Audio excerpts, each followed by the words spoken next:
so I forget how Paulie first got him to start chanting 911 so that they know when there was a screw up. But then got really good. Like, this is how Philadelphia is like the most screwy.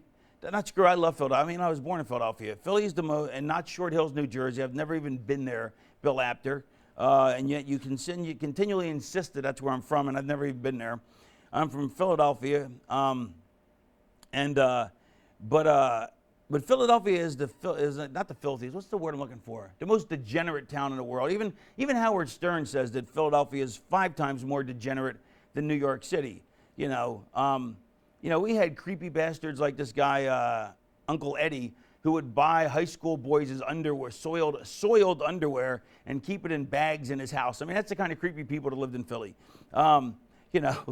This interview took a wild turn. Yes, it took a wild turn. Yes. Okay. But anyway, so but Philadelphia this is the kind of town Philly is that Santa Claus comes out at a Christmas show, the place boos him, right?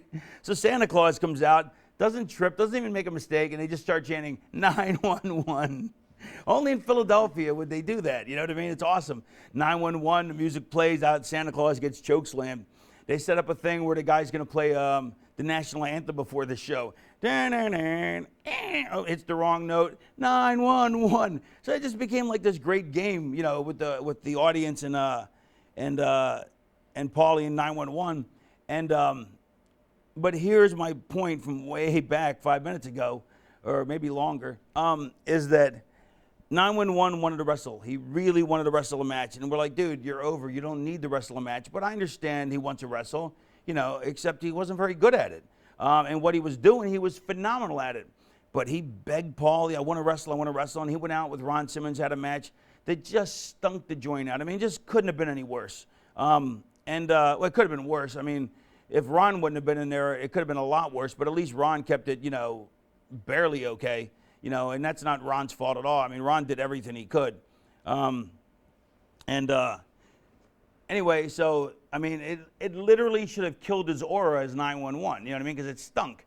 And the audience next week pretended it never happened. In fact, which makes me think of another story. There was a guy in the front row, dreads. He's come to all the shows, and he had dreads. He used to have dreadlocks, so that's why they called him Dreads. And he was always in the front row. And he was a pothead, Grateful Dead guy.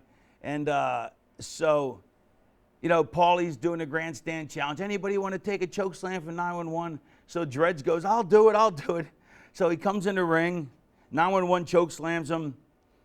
And instead of planting the guy on his fucking skull, to protect the business or whatever, not that everybody doesn't know it's a work, but to protect his character. And if this guy's stupid enough to come into the ring, he should have been, like if it was, if 911 was a jiu-jitsu guy, he would have choked him out. You know what I mean? But he's a choke slammer, so he should have choke slammed the guy and threw him on his head.